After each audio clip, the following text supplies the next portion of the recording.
Bienvenidos a Blockchain Bytes, el nuevo podcast de Alastria.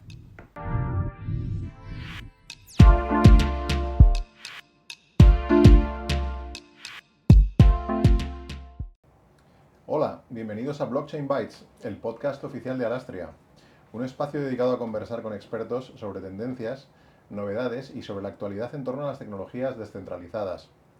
Blockchain Bytes cuenta con el apoyo de la ayuda a plataformas tecnológicas de innovación de la Agencia Estatal de Innovación, Ministerio de Ciencia, Innovación y Universidades.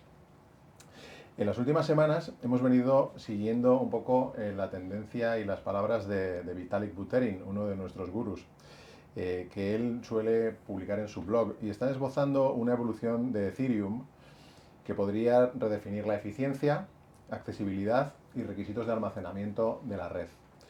Esta evolución es un reflejo de los diversos cambios que se están produciendo en las infraestructuras de blockchain, producto de las innovaciones impulsadas por la tecnología y también por la competencia que existe actualmente en ver cuál es la red que efectivamente va a convertirse en la ganadora. Para sumergirnos en este tema, que es un tema bastante sesudo, hemos invitado hoy a Íñigo García de la Mata, que es una autoridad en esta disciplina, en el mundo tecnológico. Él está en Blockchain Solutions y es el arquitecto de las soluciones para Grant Thornton. Y hoy, pues él, que tiene un podcast muy potente, que es Capa 3, que os invito a que veáis, pues lo deja aparcado para ayudarnos a nosotros en el Blockchain Bytes. ¿Qué tal, Íñigo? ¿Cómo estás? Pues muy bien, encantado de estar aquí, muchas gracias por la invitación. La verdad es que has puesto el listón muy alto, como no lleguemos al nivel, nos van a cancelar. Oye, me gustó mucho el podcast aquel que hicimos, que quedó un poquito largo igual, pero he tenido mucho feedback sobre el mismo y la verdad que yo creo que quedó bien. Entonces querría un poco también, aparte de corresponder contigo, que nos cuentes un poco primero, antes de comenzar con la parte técnica, una nota sobre tu carrera, sobre cómo llegaste a este mundo, a este ámbito de blockchain, del fenómeno descentralizado, tú que eres un old-timer, que llevas ya un montón de años. Y oye, pues que nos cuentes un poco sobre ti también. Pues mira, yo descubrí Bitcoin hace un montón de años, sería 2011, 2012, porque yo empecé a ver aquello de los rigs de minería con tarjetas gráficas y como ingeniero pues me llamaba mucho la atención que podías poner ahí un montón de tarjetas gráficas y hacer una cosa que se llamaba minar. Bueno, te daba ahí una cosa que no sabías para qué era, pero como ingenierilmente era muy chulo ver aquello de las tarjetas gráficas, una en paralelo con otra, que luego además se podían utilizar pues para hacer renders y cosas así. Y yo por ahí pues empecé a leer un poquito de Bitcoin. Además estaba muy metido en la comunidad de Magic the Gathering, que tenía, pues cuando MTGOX era un exchange de Magic que terminó siendo un exchange de cripto, ¿no? Que luego pasaron cosas raras ahí, ¿no? Pasaron cosas raras. Pero bueno, ahí había un poquito de germen. Y bueno, pues yo empecé a leer y demás. Y luego en 2017, ya muchos años después, luego, o sea, lo abandoné un tiempo y demás. Y ya en 2017, pues me llamaron a una entrevista, un señor conocido como Luis Pastor. Sí, claro. Y me dijo... Es el CEO de Tritemius, tenéis que Sí. mirar Tritemius. Me dijo, ¿tú sabes programar? Le dije, sí. Dice, ¿y sabrías hacerme un enchufe? Le dije, sí. Dice, ¿conoces Bitcoin? Sí, pues vente el lunes. ¿Un enchufe? Un enchufe. Porque empezamos haciendo allí un hardware para una cosa integrado con ¿Pero tiene que ver con los smart cripto. plugs? Sí. Ok. Y a partir de ahí, pues ya desde 2017, pues ya empezando a meterme más. En 2017 conocí Ethereum, que no lo conocía. Empecé a ver todo el mundo de los smart contracts, empecé a leer sobre el Ledgers y llevo ya casi 8 años en Grant Thornton y la verdad es que es un descubrimiento de la tecnología que para mí es súper importante. Y has tenido muchos clientes en Grant Thornton, porque al final es una consultora, una compañía de servicios. Sí, o sea, hemos tenido muchos clientes. Al principio era más por descubrir qué había ahí, porque bueno, fue aquel, sobre todo yo creo que fue ese caldo de cultivo que fue 2018 de las ICOs. Que yo creo que cualquiera que estuviese metido un poquito en el mundo financiero, de repente veía que un proyecto había levantado 40 millones de euros en 15 minutos y cosas así, decías, ¿qué está pasando aquí? O sea, ¿qué forma de financiarse salvaje es esta? Que luego pues muchos fracasaron Sí, o no llegaron a buen hubo algún puerto, fraude también, algunas cosas. pero bueno, llamar la atención llamaba la atención, ¿no? Yo recuerdo en el mundo de las ICO sobre el momento aquel de... No sé qué año fue. Probablemente 17, 16, 17. Bueno, unos chicos ahí en Israel, Bancor, ¿no? Con un Sí, token. también, pues bueno, levantaron un montón de dinero, más de lo que necesitaban. Y a veces cuando levantas más de lo que necesitas también es un problema. Sí. Porque ¿qué haces con ello, no? Que tengo un proyecto de 10 millones y he levantado 100, pues oye, es complejo, ¿no? Puedes tener capacidad instalada para 10, ¿no? Y estuviste también en el Santander. Yo recuerdo que ahí, Sí, ahí coincidimos mucho. hicimos algunos trabajos, ¿no? De cash Sí. management, del mundo liquidez. Qué bonito, ¿eh?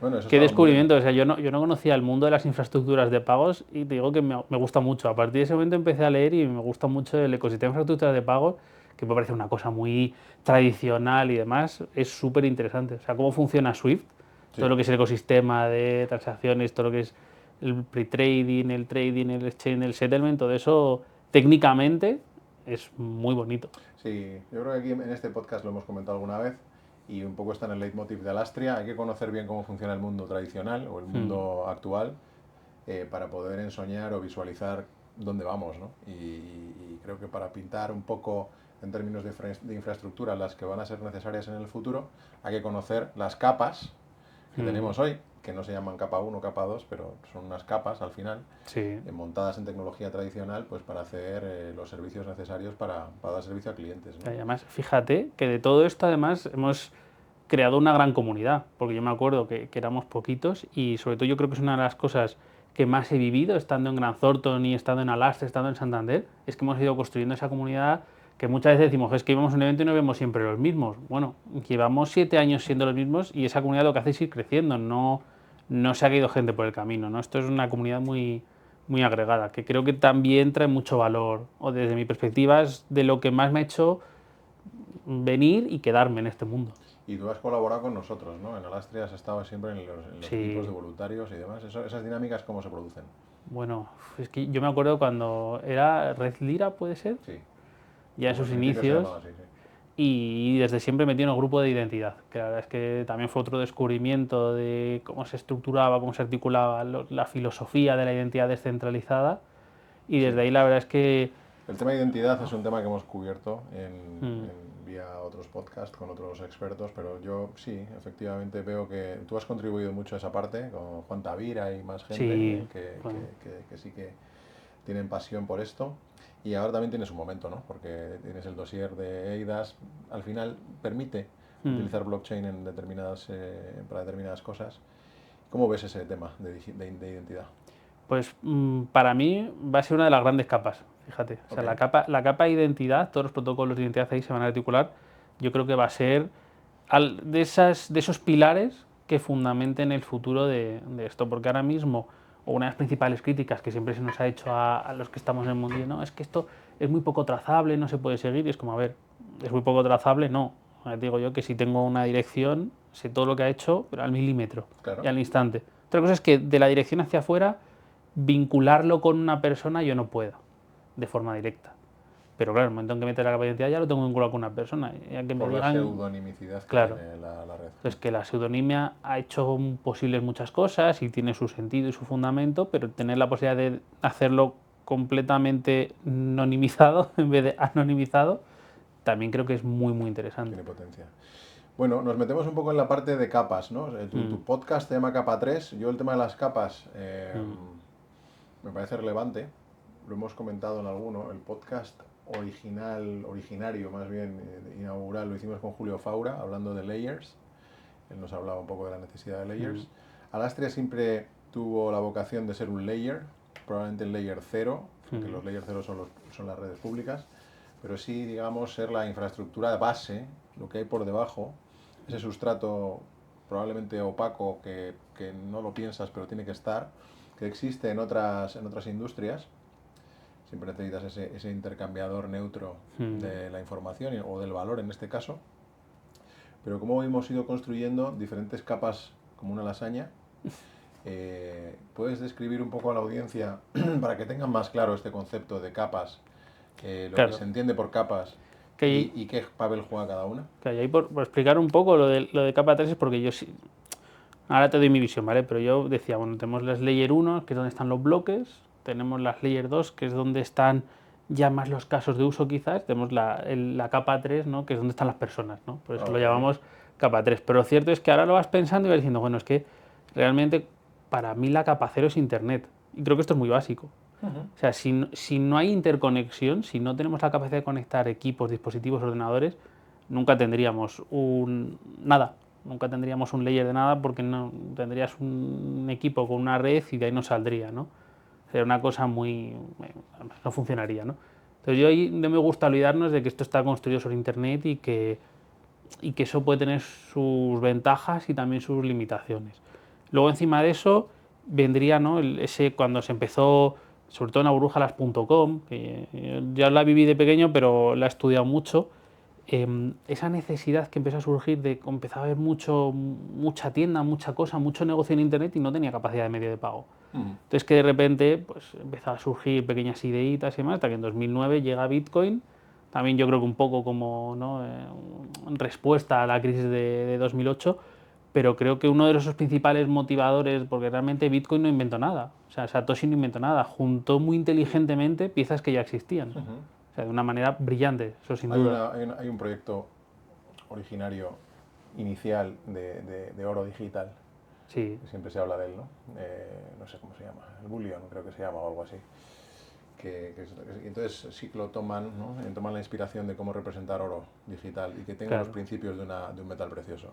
exacto. Eso sí, pero bueno, volviendo al tema de capas, pues a veces las que se están convirtiendo en incumbentes, ¿no? O sea, en el mundo de la capa 1 que vemos herramientas como Algorand, ¿qué es lo que tiene que tener esa capa que comentabas de los bloques para Claro. que efectivamente funcione? O sea, yo ahí perdón, que es que me estaba yendo porque como me gusta mucho construirlo de cero el discurso, pero esa capa 1 lo que busca es representar valor de una forma muy democrática, muy abierta, muy libre, ¿no? Son redes públicas que realmente siempre se parte de ese ¿no? concepto de no te fíes de nadie, fíate de la tecnología. Entonces, si tú quieres usar una Layer 1, una red pública, pues, te puedes montar un nodo y auditar absolutamente todo lo que pasa. Y quieres acceder ahí, puedes mandar tus transacciones a ese nodo que tú te has montado, que puede no ser operativo para montar un negocio, pero sí que es cierto que tienes la posibilidad de hacerlo y eso es lo que ha constituido esas Layer 1 abiertas, públicas, donde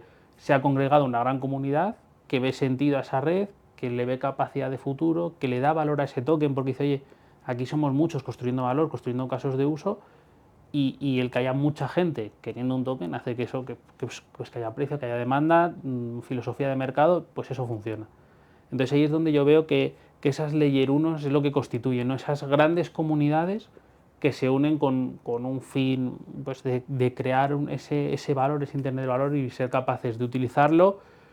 Quizás una comunidad muy cyberpunk, o que tiene un poco ¿no? de ese sentimiento cyberpunk de, bueno, yo quiero estar un poco fuera del sistema más tradicional, o por lo menos empezar ahí el germen, aunque yo creo que poco a poco se ha ido viendo de que igual lo que hay que hacer es buscar un punto común entre lo tradicional y lo cripto, pero ahí es donde yo creo que reside el valor de las Layer 1, ¿no? ¿Y las Layer 2? De las Layer 2 es que cuando hemos entrado en eso hemos visto que esas Layer 1 no llegan para todos los casos de uso que hay. Entonces, que se empieza a pensar soluciones que haciendo fragmentos de esas comunidades, decir, oye, si somos menos, no entramos en el no quiero entrar en el trilema, ¿no? Pero si somos menos, igual podemos pactar una serie de reglas que nos permitan pues ir un poco más rápido, ir un poco más lejos, ir un poco más barato. ¿Por qué? Porque hacía falta. O sea, es cierto que por ejemplo, construir algo sobre Ethereum ahora, si tienes un transaccional muy alto, un valor de transacciones muy alto, te puede suponer unos costes operativos grandísimos. Tienes que irte a otro tipo de redes, como puede ser Polygon, como podría ser cualquier otra, a decir, bueno, yo quiero tener un transaccional muy alto, no puedo pagar el coste de Ethereum, porque es que si no el margen de beneficio quedaría escaso, pero sé que Polygon se constituye encima de Ethereum. O sea que es una subcomunidad dentro de la comunidad grande de Ethereum, que todos confían en ello y que además ¿no? una red soporta a la otra y hay ventajas y que no, digamos, tendrías que destruir las dos para poder destruirlo del todo, ¿no? Y funcionan por rollups, ¿no? Sí. Lo que se conoce en el... Sí, o sea, hay realmente varias soluciones al problema sobre todo de la escalabilidad. O sea, lo que se ha abordado siempre es el problema de la escalabilidad de quiero meter más transacciones, no solo en menos tiempo, sino además por menos coste. Vale, entonces hay soluciones, pues hacer una red, por ejemplo, una parachain que lleva una serie de bloques y que a cierto tiempo no se engancha con la cadena principal para hacer como subtrocitos de red, etcétera. Puedes hacer rollups, que es que empaqueto un montón de transacciones en una única transacción y luego puedo verificarlas independientemente. que tienes los optimistas y los no optimistas y demás, pues ahí entraríamos en términos técnicos, pero básicamente lo que estás buscando es aumentar el tamaño de tu ancho de banda. ¿Y cómo ecuaciona, ya por tener la pieza completa o la foto completa, los protocolos en todo esto? Pues claro, porque para mí, conceptualmente, un layer es un conjunto de protocolos. O sea, en el fondo, por eso yo a veces hablo también de los protocolos y medio, ¿no? Oye, tengo Ethereum, que es mi layer 1, pero todos los tokens que hay en Ethereum con sus propios protocolos, o sea, Uniswap podría ser un layer 1 y medio, porque tiene su propio protocolo, tiene su propia idea, bueno, su propia comunidad. Hemos visto que además muchos de esos ahora mismo hay una tendencia a hacer upchains, de decir, oye, es que ya lo que tenía aquí no me sirve, necesito montarme mi propia cadena, ¿no? Entonces yo creo que simplemente hay un montón de protocolos en un layer que están todos en paralelo y lo que dan es soporte a montar protocolos encima que son los que constituyen, ¿no? O sea, al final vamos apilando. ¿Qué vemos así de nuevo que nos interesa en este 24 final y 25 entrante? Lo más rompedor, lo más... No entremos en la parte cripto, que estamos todos como muy contentos con el all time high y demás, sino en estos protocolos más de plataforma y los tokens de plataforma. O sea, ya ahora me está gustando mucho el ecosistema multichain que se está montando. O sea, creo que no va a ser lo definitivo, seguramente, y no lleguemos nunca a ver algo que sea definitivo, pero sí que todas esas redes colaborando, que cada vez ya no son... O sea, igual al principio era una red, otra, y aquello discurría en paralelo y si querías conectar, pues tenías que ir a alguien por fuera y sacar. Luego que sí, los bridges, ¿no? Yo puedo ir de red a red directamente, luego monto layers encima, entonces empiezo a montar layers, pero de momento son como silos, ¿no? Entonces yo creo que hay un momento en que incluso empecemos a ver, ¿no?, un layer 2 que se conecte con dos layer 1, por ejemplo. O sea, yo creo que por ahí crear como una especie de ecosistema de redes interconectadas que con su caso de uso, con su idiosincrasia, con su forma de funcionar, den cabida a todas esas necesidades sin perder el que estructuralmente todo conforma una única comunidad, con lo cual todo tiene el respaldo de todo, que ese es el final objetivo descentralizado, ¿no?, de tener ese ecosistema descentralizado y que yo, si quisiese, podría ir bajando por las capas hasta la última, hasta la raíz y verificarlo todo. Yo creo que por ahí es, ¿no?, un poco la tendencia que vamos a ver con todas esas upchains que están dando lugar a esos tokens, casos de uso. Es cierto que ahora estamos muy en mundo memecoin también. Hay mucha fragmentación. Yo lo que veo es fragmentación, es decir, al final se complejiza. Esto para la gente, un ciudadano medio de la calle que no está metido en la tecnología, ¿cómo le beneficia, ¿no? O sea, no lo terminas de ver. Entonces, probablemente el multichain, viviremos un tiempo en donde haya bastante fragmentación, pero necesitamos ese, no sé, el BIS le llama Unified Ledger, hay ese concepto del umbrella, un paraguas de todo. ¿Tú cómo lo ves eso? Pues claro, creo que hay un punto clave en todo esto y es, realmente a día de hoy, cuando tú usas un dispositivo que conecta a Internet, no sabes lo que está haciendo por debajo. O sea, los técnicos pues podemos saber que se generan paquetes, tramas, conexiones, pero realmente para el usuario de a pie, pues entra en Instagram, entra en Facebook, ve Facebook, entra en su cuenta del banco, ve su cuenta del banco. ¿Qué ocurre? Que Internet le ha abierto la posibilidad de tenerla en el móvil. O sea, siento que sin la tecnología nunca habría tenido la posibilidad de tenerla en el móvil, de poder operar rápido, de estar en contacto con sus seres queridos de todo el mundo. Sí. Entonces yo creo que va a pasar algo parecido, que ahora se da mucho valor, porque yo creo que ahora mismo todos los tokens tienen asociado cierto valor de su propia tecnología. Entonces conocer la tecnología, apostar por un token también es apostar por su tecnología, pero creo que poco a poco con esa Unified Ledger esto va a desaparecer un poco para el usuario medio. El usuario medio pues entrará en su cuenta del banco y verá que tiene Bitcoin, que es un activo de mucho valor y que le puede servir para hacer micropagos, para no sé qué, para no sé cuál, como puede tener acciones, como puede tener otra cosa. Y estoy hablando solo de criptos, que es algo que asociamos muy rápido a una divisa, pero ¿y si de repente son ítems de un videojuego que son NFTs? Y que los tengo como NFTs y eso me va a permitir intercambiarlos, moverlos, mandarlos, que no me los puedan quitar de la cuenta o lo que sea, que es un caso tonto, pero que van a ser muchos casos de esos de, oye, pues yo de repente puedo hacer más cosas con, yo qué sé, con mi Instagram, porque todas las fotos que subo tienen los derechos de autor marcados y si alguien la quiere usar, de repente Instagram me supone una fuente de ingresos, aunque sea pequeñita, mucho más fácil que tener que publicar las fotos, ¿no? Eso es un tema que enlaza con la inteligencia artificial, ¿no? Porque la inteligencia artificial tiene su regulación, y sobre todo en Europa la tiene ya, pero tiene un interplay, un cruce con GDPR. El modelo estaba entrenado con información y esa información puede contener datos personales. Entonces, si efectivamente los tuviéramos tokenizados, podríamos saber si los modelos han sido entrenados con esos tokens, porque darle la vuelta y la reversibilidad de un modelo es compleja. Es decir, si ya ha digerido un dato, ¿cómo le vamos a extirpar ese dato? Es muy complicado. Claro. Es como que hablamos a veces de extirpar un bloque en un blockchain. Ya deja de ser un blockchain. Ya Efectivamente, sí. una base de datos y tal. Entonces, todo esto que comentas es bastante relevante. Yo veo oportunidad. Y tú, cambiando un poco de tercio... Me has dejado lo de inteligencia artificial, que me gusta mucho, abierto, vamos, que... si quieres, porque el interplay entre los dos, Sí. la hibridación de las dos tecnologías exponenciales, el DLT y la AI, pues yo creo que es potente, ¿no? Yo le veo que sea un futurazo Sí. del copón, sí. ¿Que puedes poner un ejemplo? Porque a veces nos cuesta. O sea, yo veo que son, o sea, para mí Web3, que es esa confección entre que vas a dejar de tener escaparates, o sea, ahora Web2 son escaparates. Yo entro en una tienda, es un escaparate, y compro, y es un escaparate, y compro lo que voy a ser un TPV de un banco, es como si fuese una tienda, un escaparate, paso el TPV y demás. Pero ahora de repente, si mezclo inteligencia artificial con Web3, es, oye, no, es que todo lo que tienes aquí de verdad son activos, tienen valor, que igual si son activos físicos no tiene mucho sentido, pero aunque sea, y de repente inteligencia artificial me puede facilitar la interacción con todo eso de una manera que es que casi me lo abre mucho más, de la experiencia a ser mucho más inmersiva, mucho más depurada y mucho más para las personas. Te iba a preguntar, cuando hemos tocado este tema de la IA, algún proyecto tuyo personal que puedas contar, si tienes. Si Pues mira, estás haciendo algo, digamos, on the side. Yo he visto que haces cosas sí, más artísticas o más, si quieres, más creativas. yo hago muchas cosas, Vale. y Que hay puedas una... contar, Hay un tema que estoy explorando con un compañero de GT, que incluso lo propusimos para su TFG, Ajá. que es un tema de hacer, o sea, basándonos en eso, de que deshacer un modelo de inteligencia artificial una vez entrenado es muy difícil, hasta el punto de que con suficiente profundidad pues se podría considerar tan complejo como, bueno, no, quizás no, pero bueno, suficientemente complejo hacer una especie de pruebas de identidad basadas en inteligencia artificial. O sea, si, por ejemplo, ¿no? Policía Nacional te emite el DNI. Sí. Perfecto.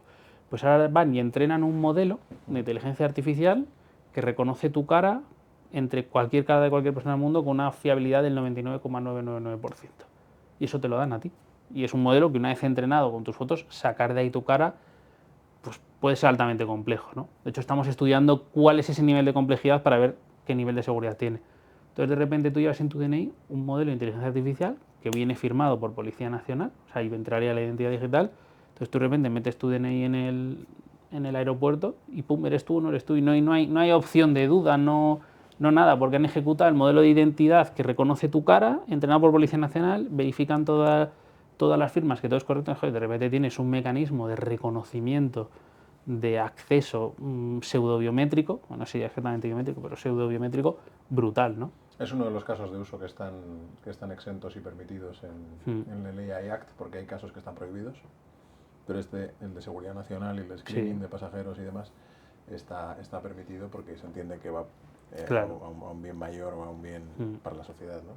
No, es un cruce interesante, y de hecho, bueno, Alastria tiene ahí una comisión que explora ese mundo, y estamos haciendo un montón de cosas. No, la parte esta que me mencionabas al final del proyecto tuyo es interesante, ese cruce con IA. ¿También tienes alguna otra cosa más freak? Sí, tengo mi marca de ropa que está toda... O sea, yo no son imágenes puramente generadas por inteligencia artificial, pero sí que son inspiradas en inteligencia artificial. O sea, yo, de hecho, trabajo mucho con el Photoshop nuevo, este que tiene inteligencia artificial. Puedes decir, seleccionas un área, ponme aquí no sé qué, ponme aquí no sé cuál, quítame esto.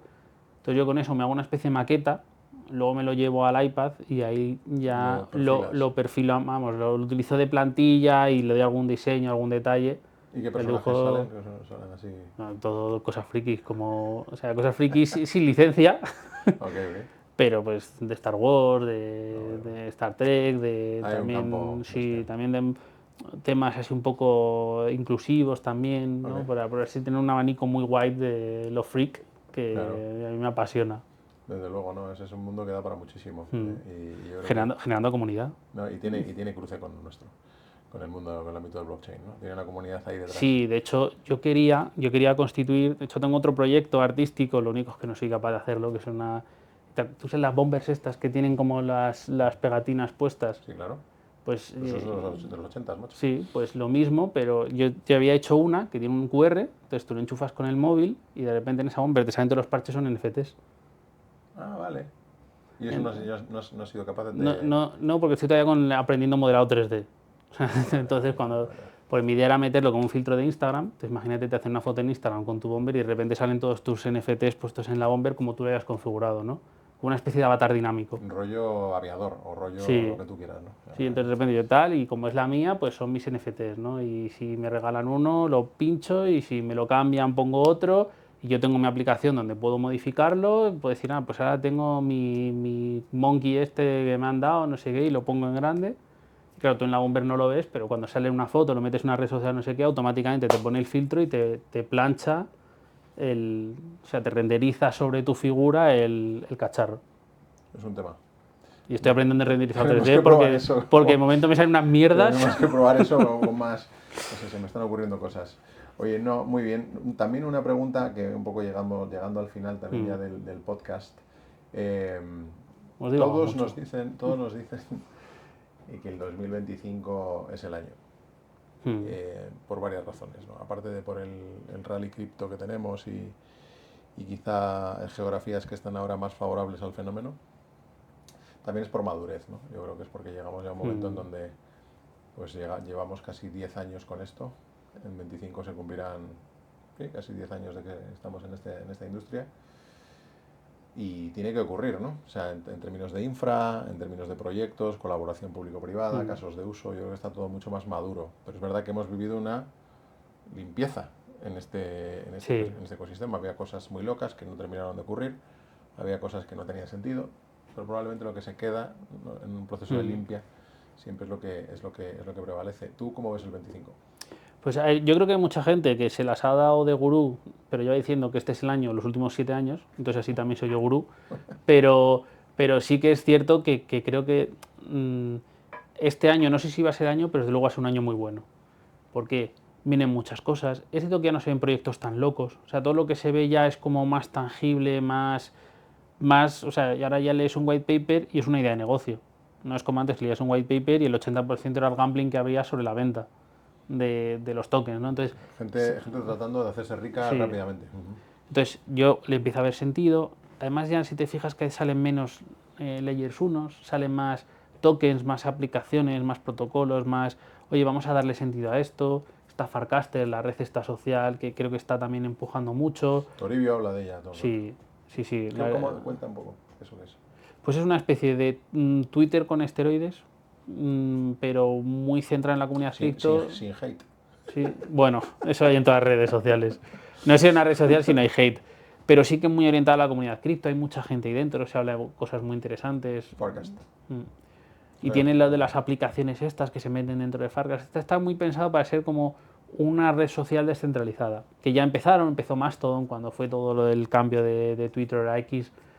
Salió Mastodon y demás, y bueno, pues va viendo esas redes sociales descentralizadas, porque es cierto que uno de los grandes inventos de los últimos años han sido las redes sociales. O sea, son una herramienta brutal, un arma de doble filo en algunos casos, pero desde luego bien usada y como herramienta es brutal. O sea, la capacidad de transmitir conocimiento, de atraer gente, de contar conceptos y que la gente te entienda mejor es brutal de las redes sociales. De hecho, cripto no sería nada sin redes sociales. ¿Tú crees? Yo creo. Okay. Porque atraer a toda la gente, es explicar un concepto tan difícil como que es un para token. La divulgación. Claro. Pero para la construcción no tanto, ¿no? Quizás para la construcción en las primeras redes no, pero ya en las últimas, que un token tenga atracción, que lo puedas explicar, que tenga sentido, que el modelo de negocio sea viable, parte muchas veces de la exposición que tiene en redes sociales para que la gente lo entienda, lo acepte, lo acoja, porque si no, tener un token que no usa nadie es no tener nada. ¿Alguna cosa más que quieras comentar a nuestra audiencia? Bueno. Que hold. ¿no? Holde, por favor, no vendáis mal como yo. No hagáis como yo, venderlo todo y mal. Está claro, hay que quedárselo. Pero sí, y no es un consejo de inversión. No, por supuesto que no. No. Muy bien, Íñigo, pues ha sido una charla súper interesante. Yo me he Sí. sentido muy cómodo Sí, contigo, que te tengo mucho afecto y te tenemos muy alta estima en la comunidad, en Alastria. Siempre has estado cerca y siempre nos has ayudado. Y vamos, Cuando se te ha necesitado, has estado ahí. seguiré aquí siempre que se necesite y mientras me dejéis, yo con mi turra donde sea. Muy bien. Pues nada, darte las gracias y a vosotros también, para que sigáis conectados a Blockchain Bytes, que aquí continuamos. Este 25 va a ser un año, el que viene, un año muy potente en este ámbito. Os recomiendo que estéis muy atentos a todo lo que va ocurriendo y seguir hablando del futuro de nuestra tecnología favorita, el blockchain. Hasta pronto. Adiós.